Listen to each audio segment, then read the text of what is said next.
your wherewithal for fundraising, and apparently you're a wizard at recruiting. So we're looking for and most of all, your ambitious vision for the future of Georgia State football. When the news of your appointment started to spread, I had friends from 30 years singing your praise. I had a college mate and fraternity brother who played against you in college football. One friend who's a referee, he actually coached during your high school days. He said great things. Apparently, you're a good friend of Pedro Cherry, who's now the president of Atlanta Gas. He sent his support almost immediately.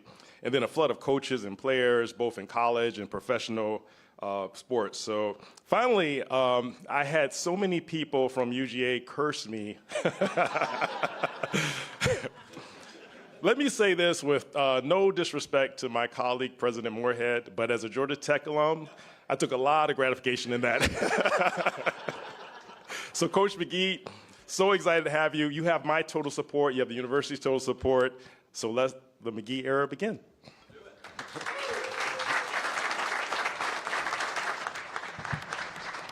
Thank you, Dr. Blake. Right now, I'd like to introduce Georgia State's Director of Athletics, Charlie Cobb.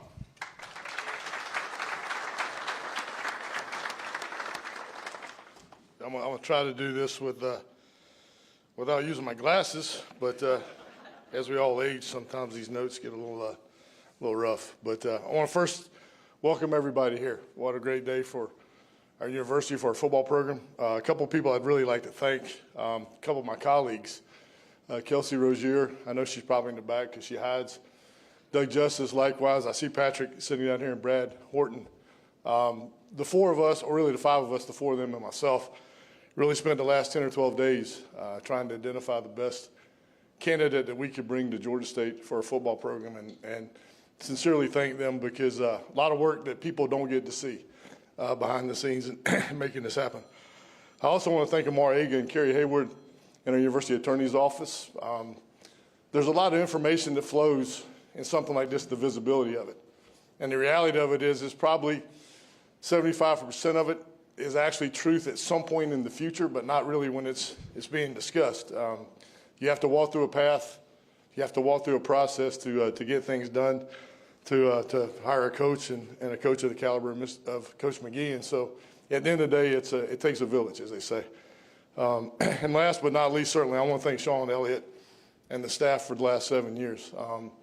You know, the simple way I can explain it is that you're supposed to leave a place better than you found it. And I think that's what these guys have done for our football program. I saw baseball coach Brad Stromdahl in the back, and one of the great things that we like to joke about is I didn't play a lot of baseball growing up because I couldn't hit a curve. I got to be honest with you, I think over the last 10 or 12 days, I learned to stand in the box and hit one because we got thrown a curve with the help of my colleagues. We put a lot of work into this and certainly incredibly pleased with the outcome. Coaching searches are hectic, but you have to be efficient with your time. You get to listen to a lot of voices. A lot of people think they understand Georgia State or they know Georgia State. And so you have to walk through what is the best fit or the person who's the best fit for our institution. And Dale comes incredibly highly recommended. It was part of the intrigue. It was part of the excitement. Candidly, when we've had a few times to spend time at length to talk about vision for a program and how you run it and all the things that go into it. And it just, you know, people ask me, do you sleep much? I didn't sleep much because I was so excited at the thought of the opportunity of having a chance to hire him to lead our football program. And I kind of wanted time to speed up, you know, in this process to be able to make it happen. When you walk in the building, you'll see a sign that talks about the 3 core values of our athletic program: compete with a purpose, selflessness, and be a positive leader. And that's what I kept going back to in this process, and I think it defines very well Coach McGee. He's a winner, he's a leader, and he exudes positivity. And that's, at the end of the day, that's all we can look for in a coach for our football program, to lead our team, our campus, our university. And I think I'm not the greatest at social media, I'll be honest. But I've seen enough to know that people are excited about what he can do for our program. And that the challenge is, frankly, is like it's always been, right? Turn the social media excitement, the energy into butts in seats, people at the game buying tickets. It's real simple. I think everybody knows we have a football team. Everybody knows Dale McGee's our coach, and there's a lot of enthusiasm and excitement about the future and what we can do. Now it's time for us to quantify that excitement. So with further ado, I want to introduce next head football coach, Dale McGee.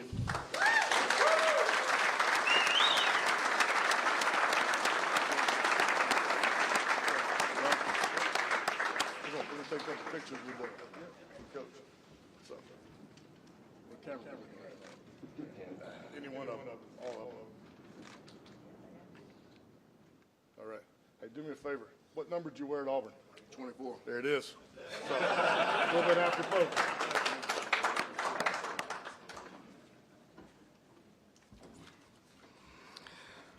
What an honor. Great morning to be a Georgia State football head coach. I must say that I'm very, very humbled and honored to be in this position. It's been a long time coming, and I'm very gracious for this opportunity to lead this program into a consistent winning program. I must first say that I must thank Dr. Blake and his leadership of the university, also Charlie Cobb and all the committee that was involved in hiring myself. It was a first-class hiring. You can actually see how the leadership is aligned, and the alignment will create success here at Georgia State.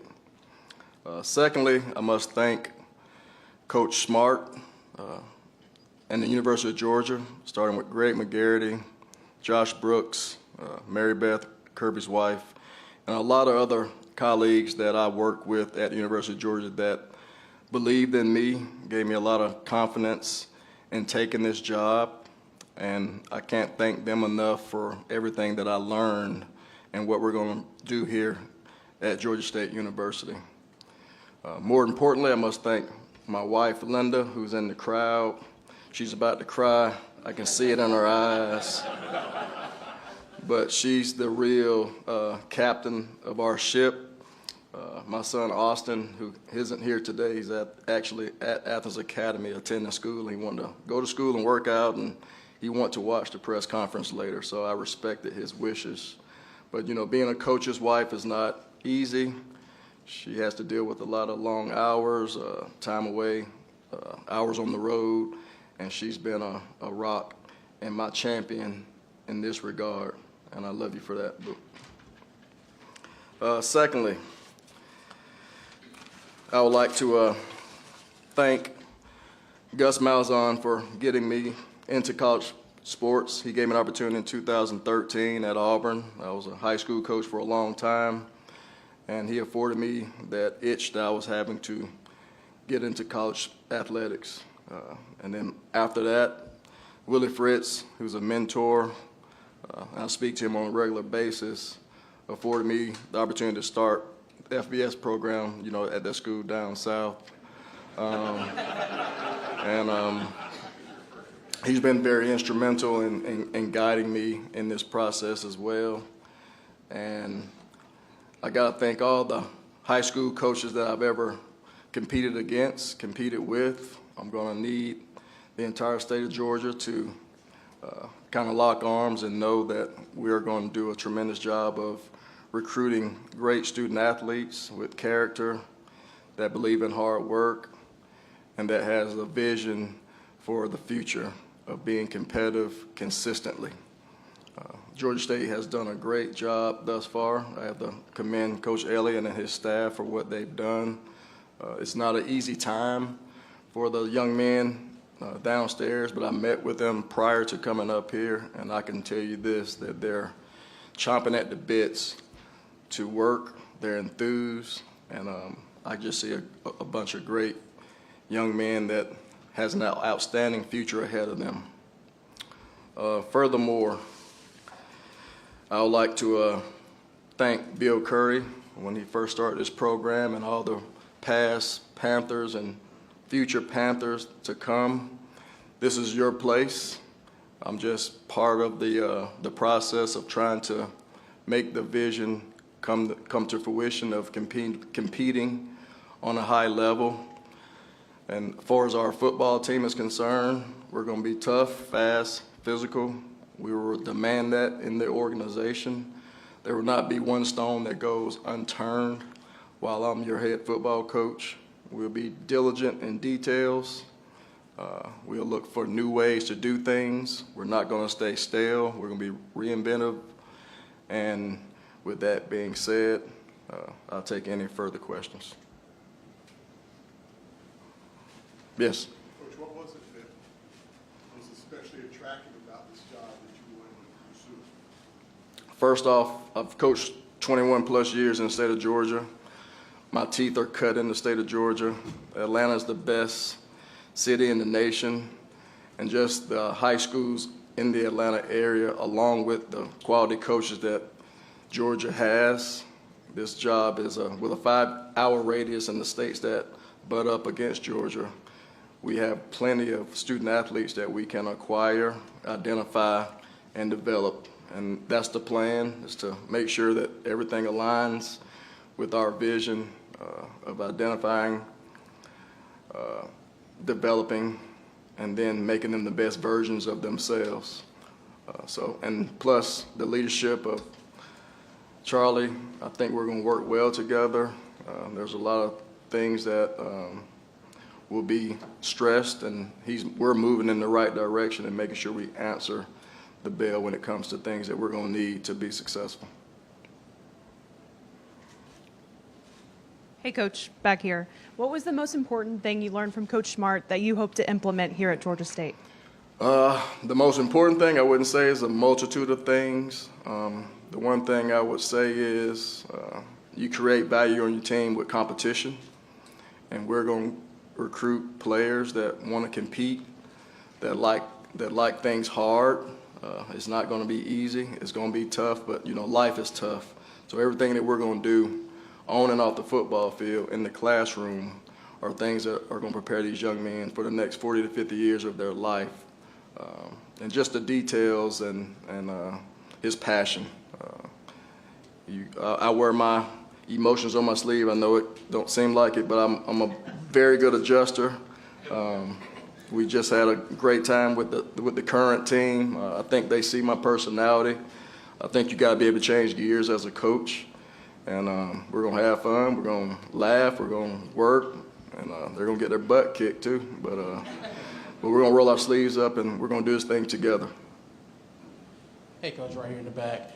You talked about the wide array of talent that's around the state. You come from one of the most talent-rich areas in Columbus. You've recruited that area hard with UGA, and Georgia State has traditionally recruited that area hard. Just talk about the things you've learned from coaching in that area and recruiting in that area. Coaching in that area, very competitive. There's a really good high school football there, really good coaches. Even if you consider the entire Chattahoochee Valley with Central across the way, which is a very good byproduct of Columbus. The kids are developed. They love football, that's what it takes, but also they want to be great. They want to be coached hard. They want to see what the future holds and how we can hold them accountable and press them to their limits. One thing about Columbus people, we don't need a whole lot. That was one of the concerns, I think, me coming from Georgia, where we have all the bells and whistles, to where we're moving in the right direction, and I will want to move our facilities in the right direction. But that was no concern of mine, because what I inherited as a first-time head coach at Carver High School, we had the bare minimum, but we got our kids to play with a passion, believe in our philosophy, and accomplish some great things. And it's all about the people. The people we acquire, as long as they see that I'm real, our coaching staff, the realness of our staff, and that they're important and that we care, I know they're going to run through a brick wall for us.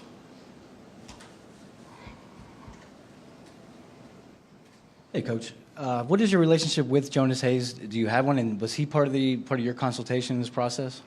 I know who Jonas Hayes is, the head basketball coach here. He did reach out. We had some great conversations, and I can't wait to connect with him. And hopefully we can get all of our coaches kind of to go in the city and kind of get together and get some of our past and players and donors to kind of talk and have some conversations about, the future of what college football is kind of going to. He said he couldn't be here today. He had practice or a game coming up, but I know we're going to connect very soon.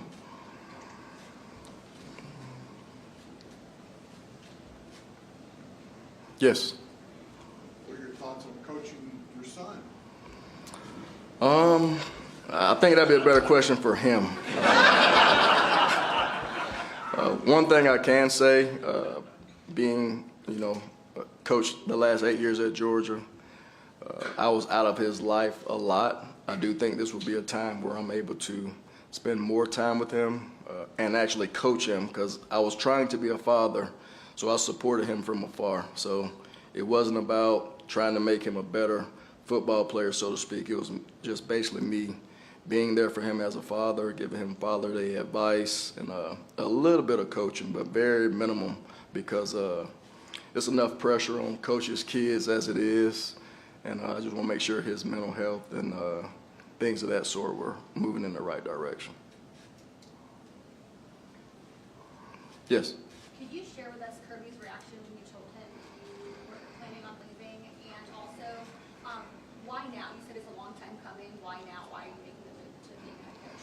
All right, first off, Coach Smart was in Hawaii this week, so I was in charge of our team back in Athens, and we had 6 o'clock workouts too. So it was this week has been very, very, very tough, but Coach Smart really supported the decision. We had deep conversations. It wasn't necessarily about finances. He was very encouraging, and he knew that I wanted to be a head coach, and he felt like this was a great opportunity for me to seize, and he thought that this was a really, really good fit, and he was 100% behind me. And we kind of jokingly made some jokes where I said, I know you're going to be trying to recruit my players because I'm going to bring some in, and in the portal world, I get it, and it's part of the, what we're dealing with in college, but we're going to be a great resource to one another, and that friendship and that love that I have for him and Mary Beth are more than words can express. They have meant a lot to my career. They've meant a lot to my family, and I'm very appreciative of the time I spent with Coach Smart of building that program to where it is today. And I wouldn't be here before you without working with Coach Smart. What's your philosophy with recruiting? You just mentioned the portal changed the dynamic of recruiting so much. How do you want to implement that here at Georgia State? And maybe what have you learned in these early phases of the change within recruiting? Yeah, I still believe that high school will be the route to go. Kids still want to get developed. They're younger. They may not have the film from a college standpoint, but I'm all about development. We will use the portal to supplement our roster, but we're going to cut our teeth in the high school recruiting. There's a lot of talent that goes unnoticed. This state is heavily recruited. It's one of the top states that produce NFL football players per capita. So we just got to make sure we find the right diamonds in the rough, develop those guys, and try to keep the big guys from taking our players. Coach, right here. You said you just met with the team. I'm curious, what was your message to them, especially after what has been a wild couple of weeks for them? Yeah, I told them, this is life. The coaching profession is a tough business. It's rewarding, but they're not to blame for the situation that they've been put in. But I just reassured them that I'm the right man for the job. We're going to get the right coaches in place to make them better versions of themselves and compete for championships. And they were very ecstatic. I could tell they're eager to get to work. They're very anxious, next step, so to speak. And I'm gonna allow them to have a voice in this program as well. They're gonna guide me and guide me through some possible pitfalls where I don't fall into. I'm a player's coach. My door is gonna be always open. We're gonna have an open door policy. We actually scheduled some meetings. I'm gonna meet from 4 to 9 o'clock today with every player on our team and get the remaining players tomorrow, try to get their parents on the phone via FaceTime so they can connect the dots there. Plan on meeting with the current staff and everyone that's involved in Georgia State athletics, so I can make sure that we're kind of going in the right direction and make sure we're aligned properly and let them know, what the standard is and how we're going to do things on a day-to-day basis. Yes. What are your thoughts on NIL, and how do you plan on navigating through the world of the Wild Wild West, which is what it is right now? Yes, the Wild Wild West, but we're going to attack NIL. I believe there's 6 million plus people around the Atlanta area. There's several Fortune 16 to 20 Fortune 500 companies here. There's a lot of Georgia fans that and business people that not only support Georgia, but they're Dale McGee supporters. And I'm going to reach back and meet as many people as I can to get our NIL working in the right direction. I don't want to give up too many things on how we're going to incorporate it, but we do have a plan in place that will be, I would say, it won't be all about playing, but it'll also involve how you practice, how you do academically, so that way the NIL or pay to play will be structured in a fashion where you will compete and what you do will show your worth.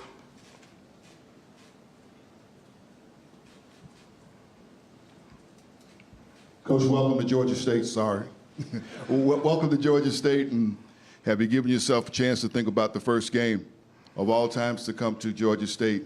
Your first game is the folks about 6 blocks away. Yeah, I brought it up in the team meeting this morning too, and it was very exciting, and I don't want to say too much about that, but just know we're going to be ready to play. I know that when Elliott left, spring ball had already started. Did you guys pick up? Like, where do you go with that? Do you have an answer for that? Yes, plan is to try to get a staff in place. Our kids go on spring break in a couple of weeks. We have a team meeting at 7 o'clock, which they know when they come back from spring break. Hopefully we'll have our staff in place by then. Have some meetings. We'll start walkthroughs on Monday morning, and we'll practice Tuesday, Thursday, Saturday, and we'll finish out with our remaining 12 days and try to evaluate and allow our kids to see us coach and see what we're going to be on both sides of the ball. We're going to have a really, really tough time getting all this together this shortly, but just like I told our players, I've been in a situation like this before when I first got hired, and Coach Wallace Davis of Carver High School, when I got that head job, he retired in the summer. So I ended up inheriting the program very late. But we got plenty of time for football. It's going to be more so connecting the dots with my players and them knowing us as coaches and really peeling back the onion, so to speak, of understanding each other whys and why we play this game, why you're motivated, what's your what makes you tick as a player, person, and so forth and so on.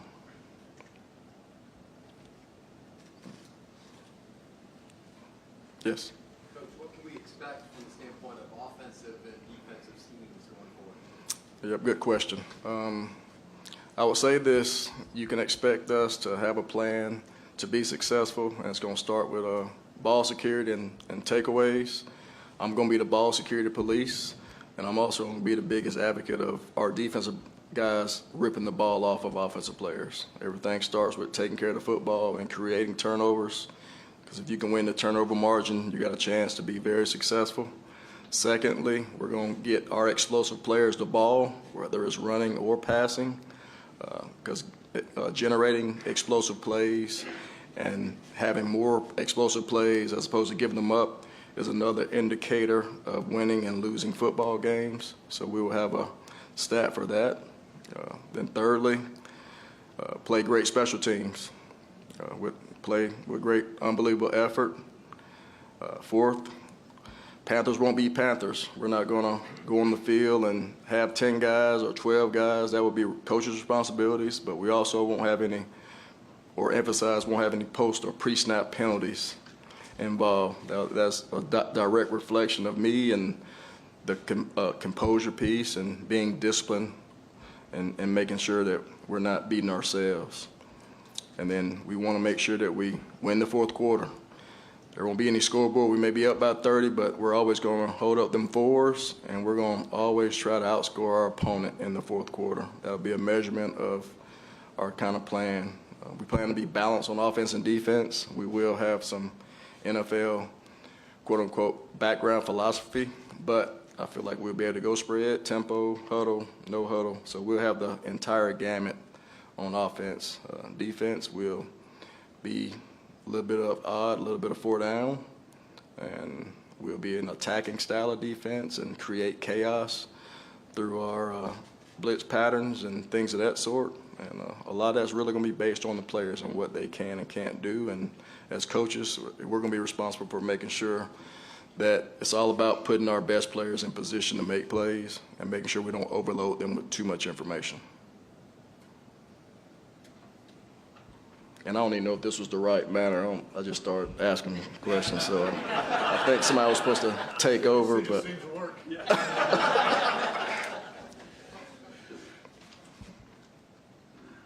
That's it. Good.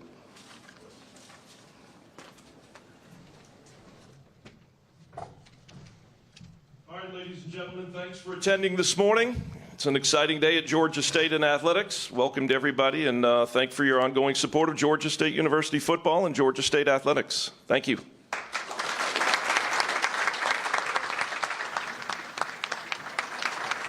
All right, thanks so much for joining us here on Atlanta News First Plus. You've just been listening live as the announcement has been made that Georgia State, from Georgia State football, that Del McGee has been named the head football coach. We have much more on AtlantaNewsFirst.com if you want to read more. We have extended coverage. Thank you so much for joining us. Have a great day.